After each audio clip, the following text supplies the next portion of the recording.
সাংবাদিক কি ভাই রাস্তায় মার খাওয়ার জন্য জন্ম হয়েছে? ভাই মারতেছেন কেন? তখন তাদের বাড়ির এবং ধাক্কার স্পিড বেড়ে গেছে। সংবাদ কভারেজের সময় পুলিশ লাঠিচার্জ করে। বিগত সময় সাংবাদিকদের উপরে এভাবে ঢালাওভাবে আঘাত করা হয়েছে কিনা প্রেস ক্লাবের সামনে কখনো আমি দেখি নাই।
সাংবাদিক কি ভাই রাস্তায় মার খাওয়ার জন্য জন্ম হয়েছে?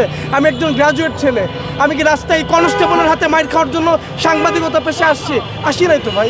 কেন এই একটা ঝামেলা হলে উদ্দেশ্য প্রণোদিত, এমন না আশেপাশে কোনো আন্দোলনকারী ছিল তারে মারতে গিয়ে আমারে মারছে, বিষয়টা তো এরকম না। কেউ ছিল না, আমরা গণমাধ্যম কর্মীরা ছিলাম, ও ছিল পাশে। কালের কণ্ঠের যে ছেলেটা আহত হয়েছে ও ছিল পাশে, তারপরে এই যে মারুফ ছিল পাশে, আমরাই কয়জন ছিলাম পাশে।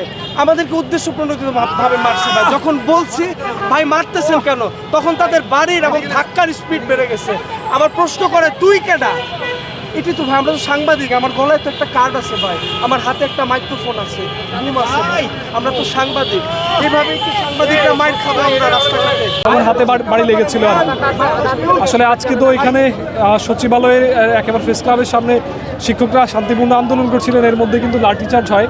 আমরা গণমাধ্যমকর্মী যারা ছিলাম তারা এখানে সংবাদ কভারেজের সময় পুলিশ লাঠিচার্জ করে। আমার হাতেও কয়েকটা বাড়ি লেগেছে এবং হাতে পায়ে আঘাত পেয়েছি, এখানে পড়ে গিয়েছিলাম আমি। এরপরে আসলে ভাই এখানে বসে আছি আর কি, তেমন কিছু আসলে বলার নাই। গণমাধ্যম কর্মীদের উপরে এভাবে পুলিশ হামলা করবে এটা একেবারে অকল্পনীয় ছিল। না, এর আগে বিগত সময় সাংবাদিকদের উপরে এভাবে ঢালাওভাবে আঘাত করা হয়েছে কিনা প্রেস ক্লাবের সামনে এটা আমার জানা মতে কখনো আমি দেখি নাই। এই জায়গাটার মধ্যে এখানে বাইকগুলো আপনারা দেখতে পারবেন যে বাইকগুলো সব পড়ে রয়েছে এই জায়গার মধ্যে ফালাইয়া দেখছেন, প্রত্যেকটা বাড়ির আঘাত।